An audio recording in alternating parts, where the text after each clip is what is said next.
दोस्तों, कैसे आप सभी। मैं स्वागत करता हूं आपके मेरे चैनल पर जिसका नाम है लीगल पेडागोजी।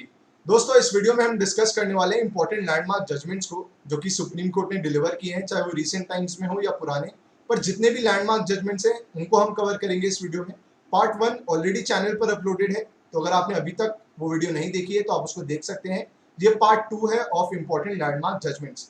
तो मैं वीडियो पे आगे बढ़ूँ उससे पहले मैं आपसे रिक्वेस्ट करना चाहूंगा कि अगर अभी तक आपने चैनल को सब्सक्राइब नहीं किया है तो चैनल को जरूर सब्सक्राइब कर लें और चैनल को ज़्यादा से ज़्यादा शेयर कर दें, क्योंकि दोस्तों जब व्यूज़ बढ़ते हैं या सब्सक्राइबर्स बढ़ते हैं ना, तो सही में एक एनर्जी ड्रिंक का काम करते हैं वो, और एनर्जी आती है कि और वैल्यूएबल अच्छा कंटेंट बनाया जाए जिससे कि आपकी हेल्प हो पाए for cracking the law entrance examinations.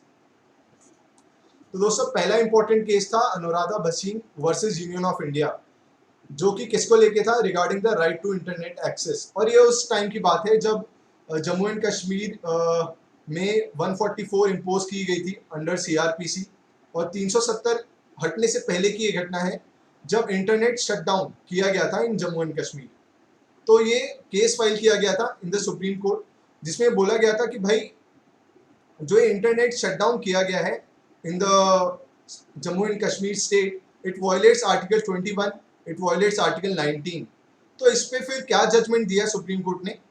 Supreme court ने बोला कि भाई जो राइट टू इंटरनेट एक्सेस है ना, वो एक फंडामेंटल राइट है which is covered under right to education, which is present under article 21 of the Indian constitution, and it is a right of privacy which is also covered under article 21।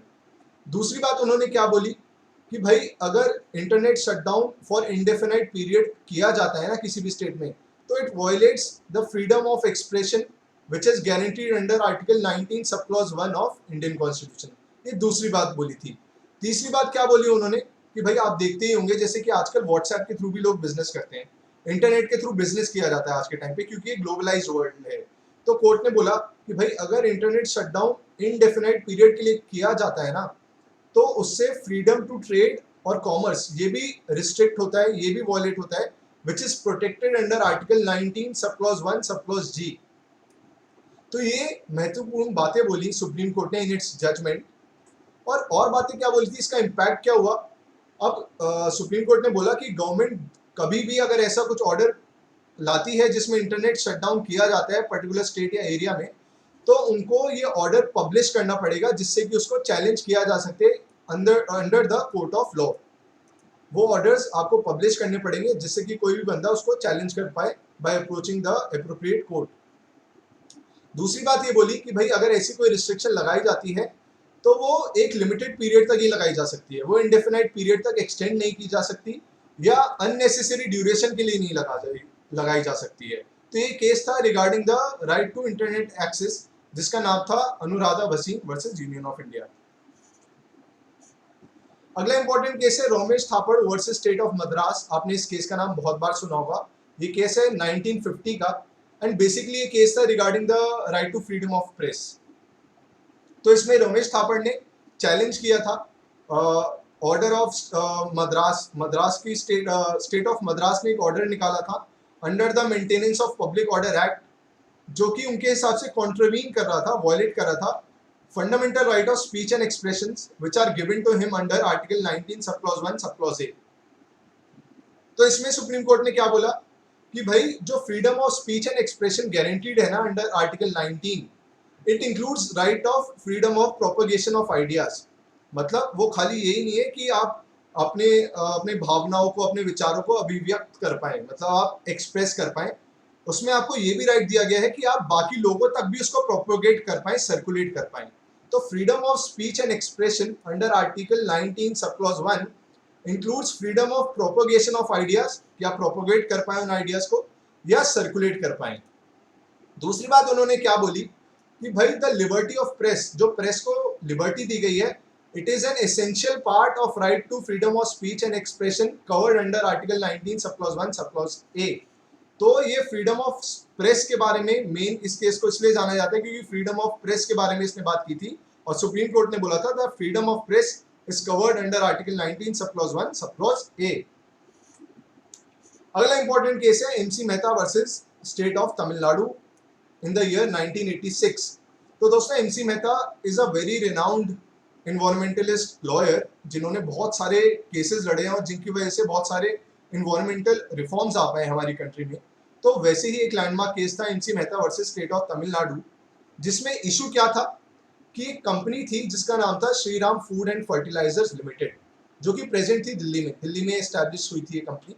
तो एक बार क्या हुआ कि वहां से sulphuric acid का leakage हुआ, उसके फर्टिलाइजर प्लांट से ओलियम गैस का लीकेज हुआ जिसको सल्फ्यूरिक एसिड कहा जाता है अगर केमिकल नेम उसका देखा जाए तो, जिसकी वजह से बहुत सारा डैमेज हुआ, बहुत लोगों की डेथ हुई। तो इसके खिलाफ फिर केस फाइल किया एमसी मेहता ने against the state of Tamil Nadu. और तमिलनाडु क्यों? क्योंकि इसका जो मेन ब्रांच थी, जो हेडक्वार्टर्स थे वो श्रीराम फूड एंड फर्टिलाइजर्स का, वो तमिलनाडु में स्टैब्लिश था। तो इसमें सुप्रीम कोर्ट ने क्या जजमेंट दिया?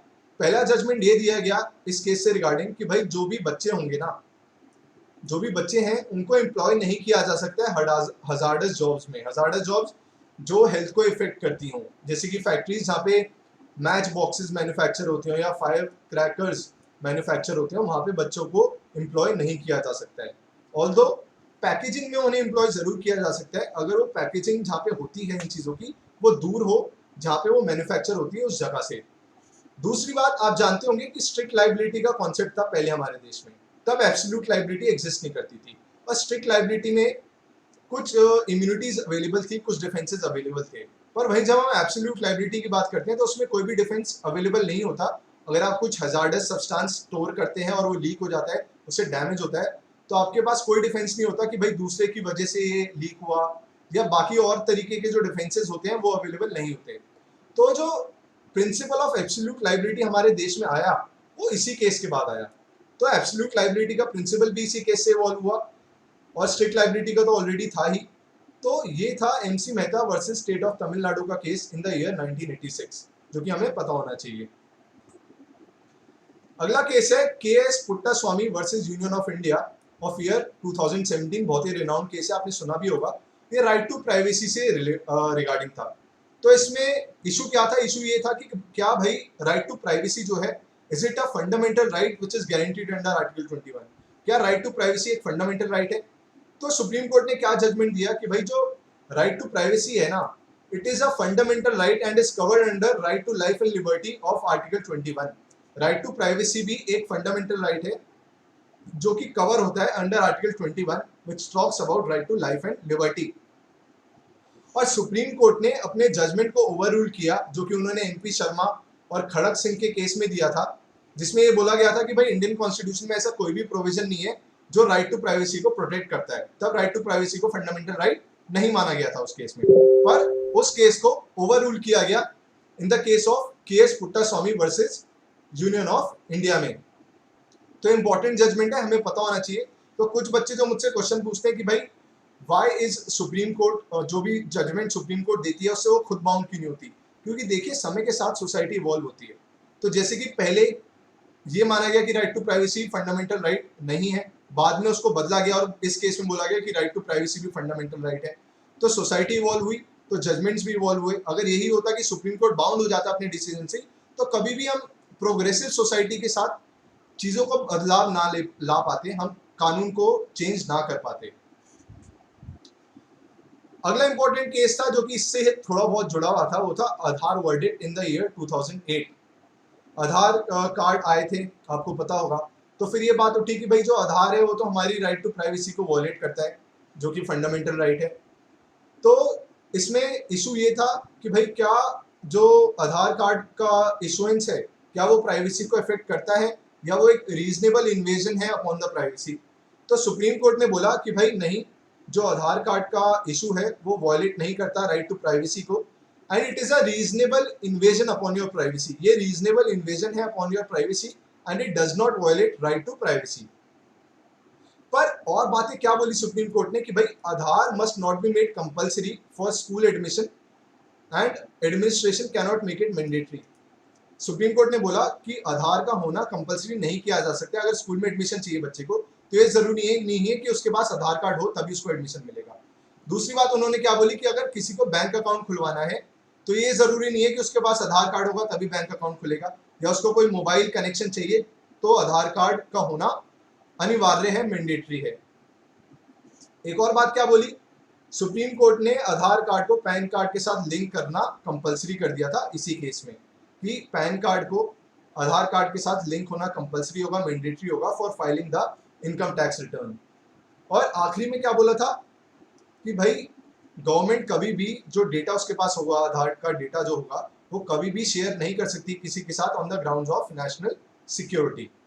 तो ये एक इंपॉर्टेंट वर्डिक्ट है जिसके बारे में हमें पता होना चाहिए, और क्या क्या मैंडेटरी किया गया, क्या क्या नहीं किया गया, वो भी हमें पता होना चाहिए। अगला इंपॉर्टेंट केस है common cause versus union of India which was delivered in the year 2018, और ये बात करता था कि क्या right to life includes right to die. क्या जैसे राइट टू लाइफ हमें दिया गया है under article 21, does it include right to die with dignity. जैसे कि आपने देखा होगा कि कुछ लोग कुछ टर्मिनल डिजीज से सफर कर रहे होते हैं, और उनको एक ऐसी डिजीज होती है जिसे वो कभी भी रिकवर नहीं कर सकते, और वो लाइफ सपोर्टिंग सिस्टम पे ही अपना जीवन बिता सकते हैं कि ऑक्सीजन अगर मिल रही है तो ही वो जीवित है, वरना उनकी डेथ हो सकती है। जब तक लाइफ सपोर्टिंग सिस्टम उनको मिल रहा है तब तक वो जीवित है, अदरवाइज उनके ऑर्गन्स ने काम करना बंद कर दिया है। तो इसके ऊपर ये केस था। तो सुप्रीम कोर्ट ने बोला कि भाई right to life includes right to die with dignity, मतलब अगर वो बंदा चाहे तो ये मांग कर सकता है कि भाई मुझे मार दिया जाए, उस लाइफ सपोर्टिंग सिस्टम को हटा दिया जाए, जिसको पैसिव यूथेनेशिया कहते हैं, उस लाइफ सपोर्टिंग सिस्टम को हटा दिया जाए और मुझे मरने दिया जाए। तो ये राइट गिवन है under right to life which is covered under article 21। पर एक्टिव यूथेनेशिया अलाउड नहीं है हमारे देश में। एक्टिव यूथेनेशिया क्या होती है, जब डॉक्टर ही कुछ इंजेक्टेबल आपको दे दे जिसकी वजह से आपकी डेथ हो जाए। पर पैसिव यूथेनेशिया में क्या होता है, जो लाइफ सपोर्टिंग सिस्टम होता है उसको हटा दिया जाता है जिसके बाद आपकी डेथ हो जाती है। पर वो उन्हीं केसेस में दिया जाता है जब आप कोई ऐसी डिजीज से गुजर रहे हो जिससे आपकी रिकवरी पॉसिबल ही नहीं है, इम्पॉसिबल है, और लाइफ सपोर्टिंग स्टेट की वजह से ही आप जिंदा हो, आप वेजिटेटिव स्टेट में हो। और उससे जुड़ा हुआ केस था Aruna Shanbaug case in the year 2011, जिसमें सुप्रीम कोर्ट ने डिस्टिंक्शन मतलब डिफरेंस ले डाउन किया था between active and passive euthanasia, जो कि मैंने अभी आपको एक्सप्लेन किया। पैसिव यूथेनेशिया में लाइफ सपोर्टिंग सिस्टम को हटा दिया जाता है, एक्टिव यूथेनेशिया होता है जब आपको कोई इंजेक्टेबल देके आपकी डेथ कॉज कर दी जाए। तो उस केस में भी यही बोला था कि भाई passive euthanasia case to case allow किया जाएगा, और उन्हीं केसेस में अलाउ किया जाएगा जब इंसान कोई परमानेंट वेजिटेटिव स्टेट में हो, वो इसलिए जीवित हो क्योंकि कोई आर्टिफिशियल लाइफ सपोर्ट सिस्टम उसको मिल रहा हो। उसी केस में पैसिव यूथेनेशिया अलाउ किया जाएगा, वो इस केस में भी बोला गया था। और एक ज्ञान कौर का केस था इन द ईयर 1996, जिसमें सुप्रीम कोर्ट ने बोला था कि right to life which is covered under article 21 does not include right to die. पर जब अरुणा शानभोग का केस आया, जब कॉमन कॉज का केस आया इन द ईयर 2018, तो इस जजमेंट को ओवररूल किया गया और बोला गया कि right to life includes right to die with dignity. तो ऐसे देखिए सुप्रीम कोर्ट के जजमेंट्स के बाद इवॉल्व हुआ है हमारा लॉ कितना ज़्यादा, क्योंकि सोसाइटी प्रोग्रेसिव सोसाइटी होती है, चेंजेस आते रहते हैं, उसी के हिसाब से कानून भी इवॉल्व होता रहता है। तो दोस्तों ये था part 2 of important landmark judgments. Already contract पे, आईपीसी पे, कॉन्स्टिट्यूशनल लॉ पे बहुत सारी वीडियोस अपलोडेड हैं चैनल पर, करंट अफेयर्स पे अपलोडेड है, तो आप उन वीडियोस को भी रेफर कर सकते हैं। और चैनल को यार ज़्यादा से ज़्यादा शेयर कर दो, सब्सक्राइबर्स बढ़ेंगे तो ये जो गला बैठ रहा है उसका कुछ रिवॉर्ड भी मुझे मिलेगा। Thank you so much.